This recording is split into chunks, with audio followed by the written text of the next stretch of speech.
सुरक्षा के चाक चौबंद इंतजाम और जैसे ही सीएम का काफिला अपने आवास से निकलता है, यहाँ पर पुलिसकर्मी अलर्ट मोड में आ जाते हैं। चारों तरफ बैरिकेडिंग लगाई जाती है, रस्सियों को घेरा जाता है ताकि कोई भी रोड के बीचों बीच ना आ सके और ईडी के गेट को जो है वो खाली छोड़ दिया जाता है कि अगर मुख्यमंत्री का काफिला ईडी कार्यालय भी आता है तो उनकी गाड़ी को रुकने की जगह मिले। लेकिन यहाँ पर सीएम का काफिला बिना रुके, बिना कुछ भी हरकत के एक बार फिर से एयरपोर्ट के लिए रवाना हो जाता है। जी हाँ, सीएम अपने पूर्व निर्धारित कार्यक्रम आपकी योजना, आपके सरकार, आपकी द्वार के तहत एक बार फिर से हवा हेलीकॉप्टर पर उड़ान भरते हुए निकल गए। ईडी के अधिकारी एक बार फिर से देखते रह गए और सीएम हेमंत सोरेन का काफिला यहाँ ईडी दफ्तर नहीं रुका।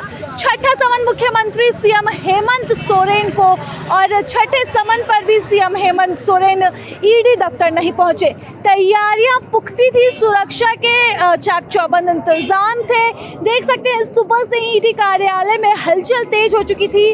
उम्मीद की जा रही थी कि छठे समन पर जब हाईकोर्ट से सीएम हेमंत सोरेन को राहत नहीं मिली तो छठे समन पर सीएम आ सकते हैं, लेकिन दुमका में मुख्यमंत्री हेमंत सोरेन का कार्यक्रम पूर्व निर्धारित था और कार्यक्रम में किसी भी तरह का कोई बदलाव नहीं किया गया था। ऐसे में उम्मीद की जा रही थी कि सीएम अपने पूर्व निर्धारित कार्यक्रम के लिए निकलेंगे, लेकिन यहाँ पर ईडी कार्यालय में सुरक्षा के पूरे इंतजाम थे। बैरिकेडिंग से लेकर जवानों की तैनाती बड़ी संख्या में की गई थी। अभी भी हलचल जो है वो यहाँ पर आपको देखने को मिल रही है और 14 अगस्त को मुख्यमंत्री हेमंत सोरेन को अवैध खनन जमीन घोटाले मामले में पहला समन मिला था पूछताछ के लिए। 14 अगस्त मुख्यमंत्री नहीं आए। उन्होंने कहा कि ये कार्रवाई ईडी की राजनीति से प्रेरित है, इसलिए समन वापस ले ले। जिसके बाद मुख्यमंत्री हेमंत सोरेन को दूसरा समन 24 अगस्त का जाता है। 24 अगस्त को भी मुख्यमंत्री हेमंत सोरेन दूसरे समन पर नहीं जाते हैं और वह रुख करते हैं सीधे सुप्रीम कोर्ट का।